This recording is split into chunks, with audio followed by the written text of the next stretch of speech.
Hello there, and welcome to How to Ignite and Sustain a Joyful Life.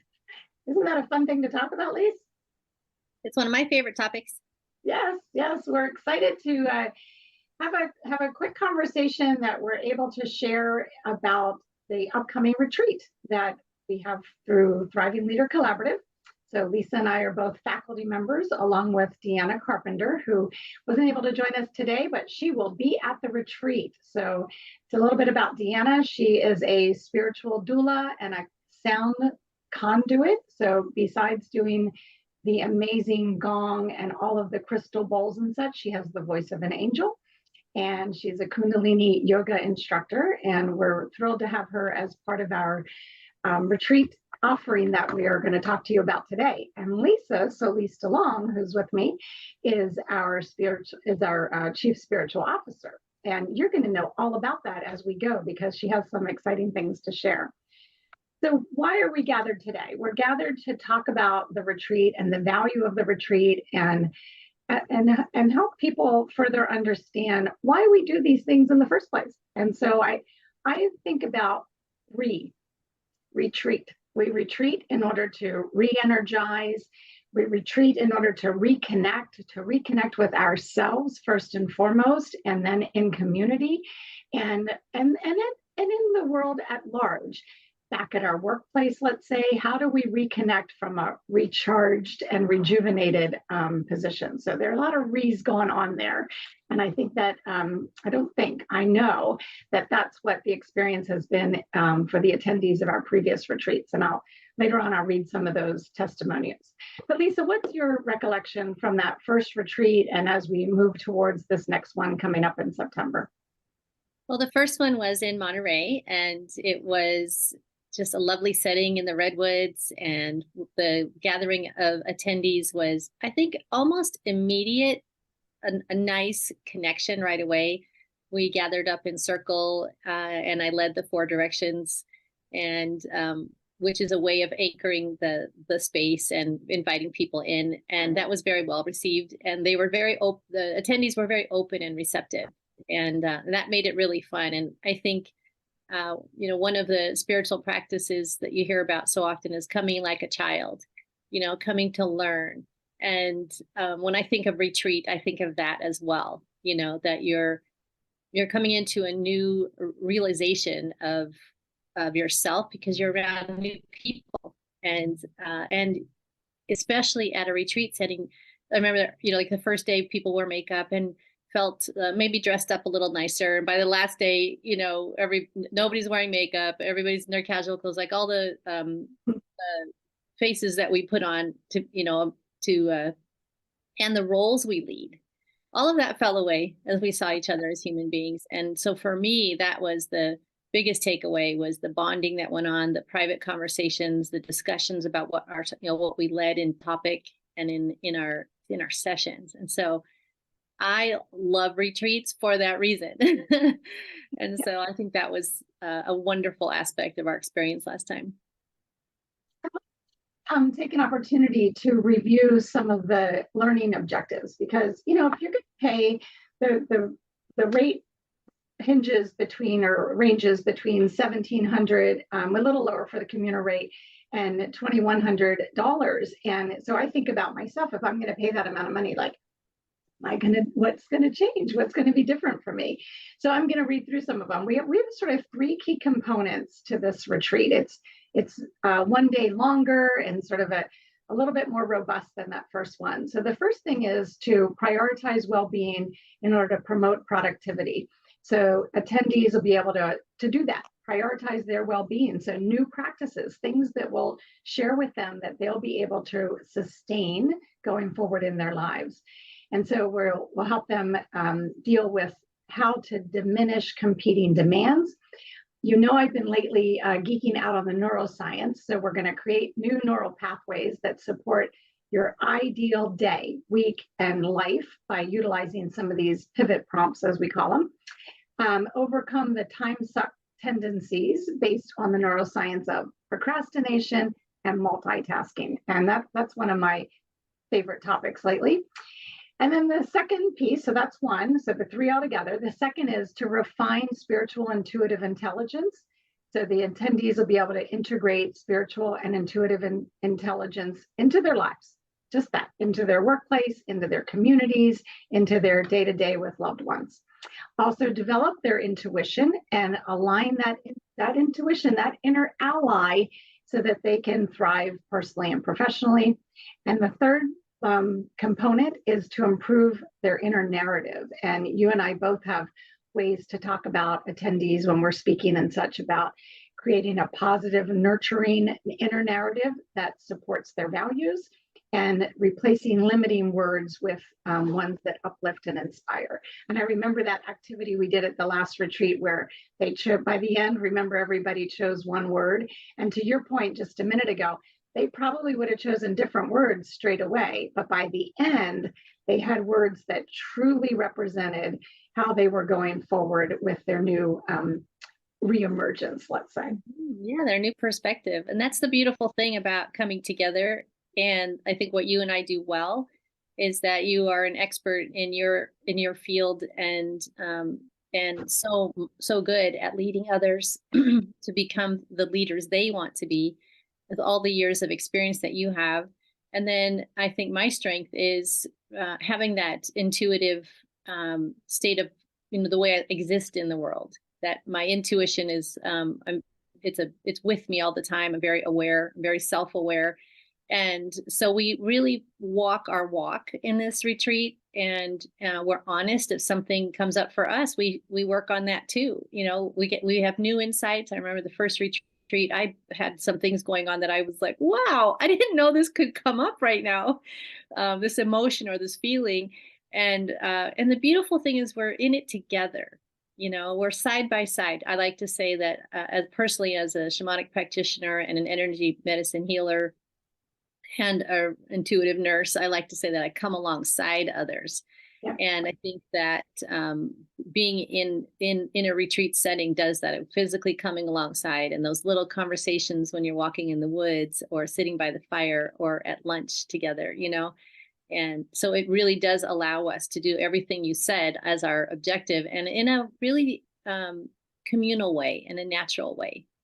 Yeah, absolutely. And let's talk about pillars and personas. So a couple of years ago, you and I created the structure of the 6 pillars of well-being and the 6 personas of a thriving leader.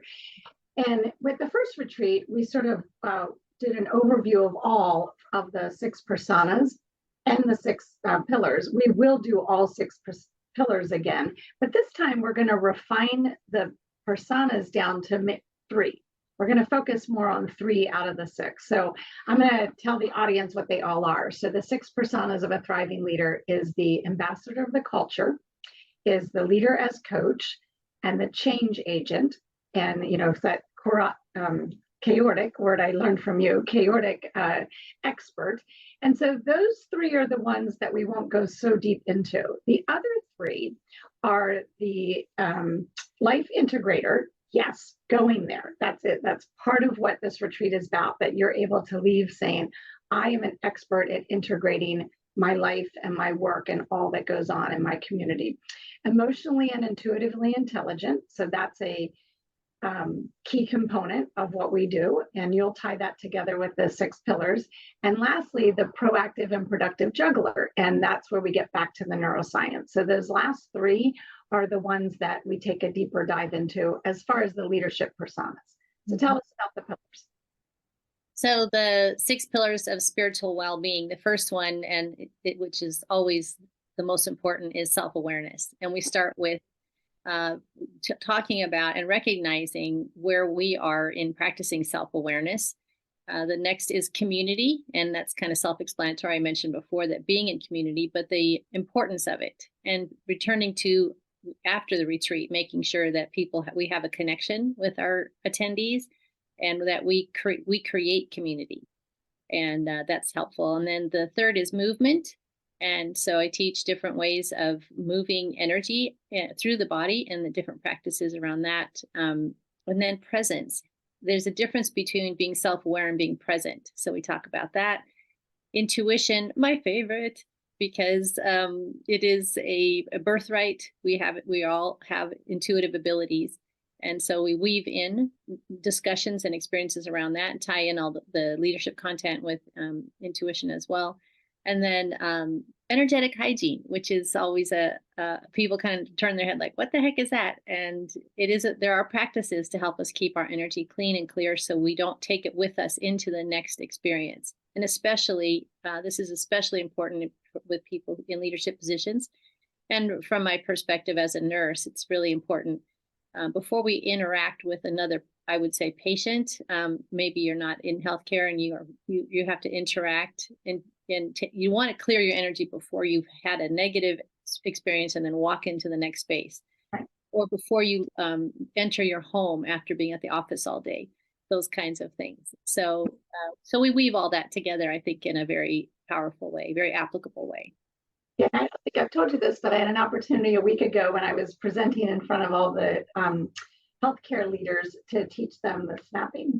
Right? Oh, you did?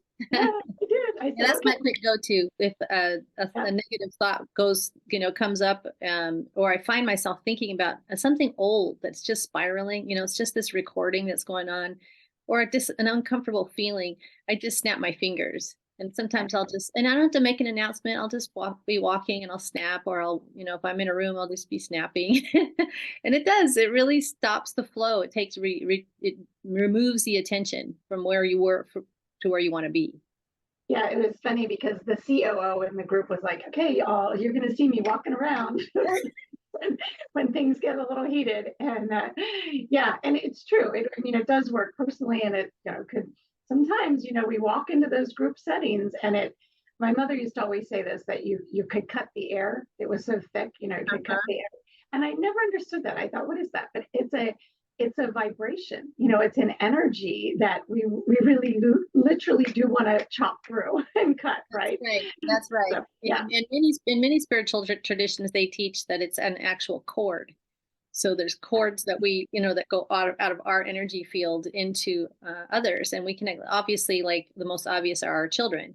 We literally have like energetic umbilical cords that tie us to them, and those are the most easily triggered. It's our families, it's our kids, because they've been with us, and our fields are so connected.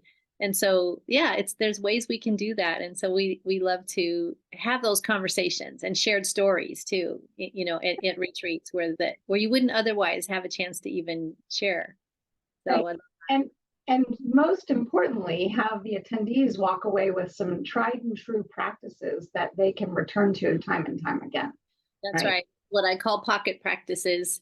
So, I remember being a nurse, having my scrubs, and my pockets, I always had the immediate things I needed, a pair of scissors, extra pair of gloves, white alcohol wipes, that kind of thing. So I came up with the idea of our pocket practices for restoring our spiritual well-being. And so we discuss things like that, super easy, and easy access.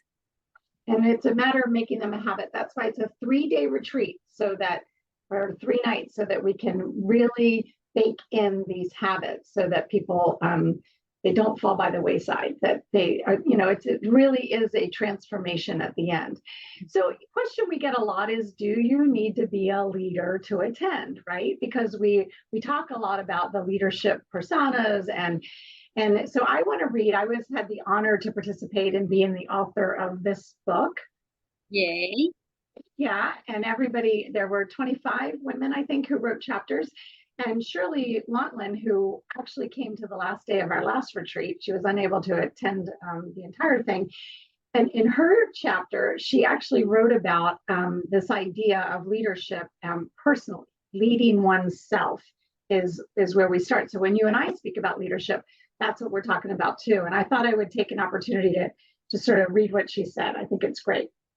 What she was talking about, how she realized that she always was a leader, that she was brave enough to take action despite being afraid and see the truth on the other side, which is that everyone is a leader when they can bypass fear and step into their inherent power.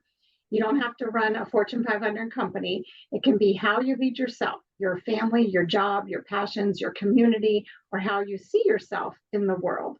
And I just thought that was an excellent summary of how we're always talking about leading oneself. My camera went fuzzy, so I'm going to go off and come back on. Okay. Just so that you didn't think something was wrong with your vision. I was kind of going, wait. Yeah. I have my glasses on. What's going on? I love it. Yeah. So talk a little bit about leading yourself and what that means to you. Well, it means to me that I'm aware of what's going on in my body, first of all. So that self-awareness piece is that if you're leading yourself into any situation, you're going to have different sensations in your body. And so we don't think about this all the time, but when you get that knot in your stomach in a meeting or your chest tightens, those are all indicators that that's not a happy place for you, or that thought is not, you have a different, it's counter to what you really are wanting to say. And of course, we have to navigate the world with wisdom and discretion in everything we do, but with the awareness that if it sits there and we take it with us to the next meeting, or the next time we don't express our opinion fully, or those kinds of things, they snowball. And so it's important to have practices so that it can function in a professional way and yet not take it with you and embed it in your body, because that will lead to illness, or embed it in your mind so much that it will lead to mental illness. And so spiritual well-being, and from my perspective, is the umbrella over everything. And in my world, nothing is not spiritual. And we define spirituality as spirit being energy, that and that energetic life force that connects us to everything is spirituality. Underneath that, there can be religion, there can be many different practices, but it isn't necessarily that. And that's what I love about spirit, the idea of spirituality and being spiritual beings that we are, and understanding energy, is that we can have a more we can lead ourselves from that place with a better awareness of this is what's going on in other people too, and it's very freeing. And I think we do a really good job of weaving those ideas together. Once again, that this is applicable in the professional setting, it's applicable in the personal setting, it's, family, wherever you go. And and to integrate it for 3 whole days is the best. Yeah. Where I believe that, sort of in a big picture way, we have a mission to normalize well-being. And so that starts with the individuals who attend, but then also giving them the tools to be able to normalize well-being in the workplace or in their family with their loved ones and such. And so what are those practices? So let's talk about some of the comments that the attendees, I don't have time to read them all, but I'm going to go through a handful of comments that some of the attendees made from our last retreat. I'm buzzing right now. I got to connect with strangers who were friends ready to be had. It was the most beautiful, heartfelt, inspiring weekend where we got to talk about things we don't always talk about. They helped us feel safe and to find a way in the corporate world to come from the heart and honor our intuition. That was Melissa. I'm not particularly a spiritual person, so I did not know what to expect. I love the mix of all sides, the intuitive and the corporate side. I'm super excited to blend the two. The team was amazing. That was Erin. Truly amazing. I feel blessed to have been a part of it. I received easy tools that I can use to apply to my personal well-being, as well as serve me to be a better leader and better for all those around me. That was Christina, who runs a very busy ICU unit. The greatest impact for me was the establishment of community, to your point earlier, having a place to come and let everything else in the world go, to be myself and able to be completely open for breakthroughs, something I really wanted and deserved. It gave a place to invest in yourself and be so richly rewarded. I highly recommend this retreat. That was Bridget. And the last one I'll read is, it has been the most incredible experience to relax in peace and be out in nature. And although we were in the Redwoods last time, it's going to be fall in Estes Park, Colorado, and a huge spread, a huge environment there. Be out in nature and have the time and space to enjoy that to enjoy that thoroughly while learning with other phenomenal leaders. The guidance from the TLC team allowed me to think through those next stages of growth and those next learnings and evolutions of how I'll lead my business to success and how I will deliver that success. I'm so thrilled that I was able to be here. And that was the CEO, Tricia. So that it lights me up every time we get to review those comments. And we're looking forward to creating even more robust experiences in September for those who participate. Absolutely. It does my heart so much good to read those as well, because it seems like so long ago that we did that. And I'm so looking forward to September when we can do this again, because every retreat brings its own energy. Right. We're all different people. And what I love also about our retreats is that they're really a mixed blend of professionals or non-professionals. You don't have to be a working person, right, to attend the retreat. I do attract nurses and healthcare people. Yeah. And so one of my biggest joys of our last one was having a nurse in the mix share with non-healthcare people what her struggles were.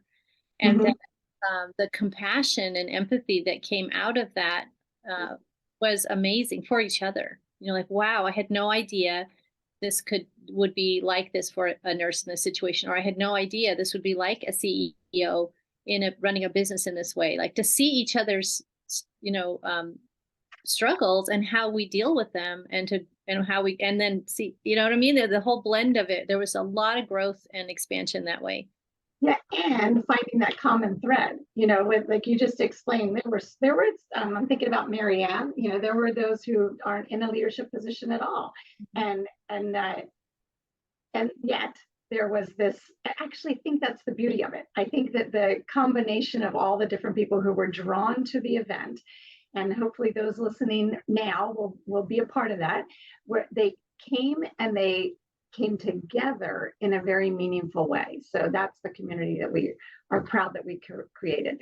So we will wrap this up. And as a wrap, I want to say, if you're listening to this and April has already passed, then this code isn't going to help you, but please message us directly, because we always have different incentives going on. But we have an early bird special through the month of April. That is early bird 30. And that means you get 30% off. That'll be our deepest discount.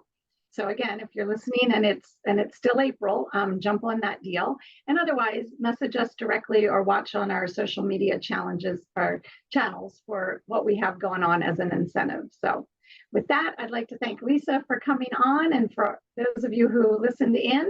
And we invite you at any time to reach out to any of us directly. So it's Lisa at thrivinglc.com, or Terry, spelled TERRE, at thrivinglc.com. So we invite your questions and your energy, and we'll see if you're the right fit for this retreat.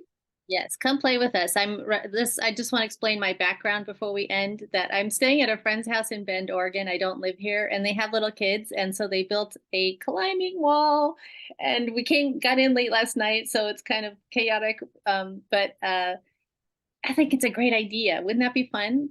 We'll do like a climbing wall retreat. You actually reminded me that I've been remiss in talking a little bit about some of the things that we do. So of course, Deanna will lead the sound bath. So we have a sound bath every evening. What a way to kind of your vibration. And we have optional yoga each morning. We're going to have a fire pit experience, or a bonfire experience, I guess I should say. So lots of other things going on during the retreat beyond the that immersion into some of the content. And you don't want to miss Deanna. It's such a rare treat to be in her presence at all. I was with her over the weekend for an event, and the first thing I heard out of people's mouths is like, she's such a goddess. She carries beautiful energy in her voice and her wisdom in yoga, everything. She's a wonderful. You don't want to miss Deanna. I do miss Deanna right now. So thank you so much. And with that, we say, have a wonderful rest of your day.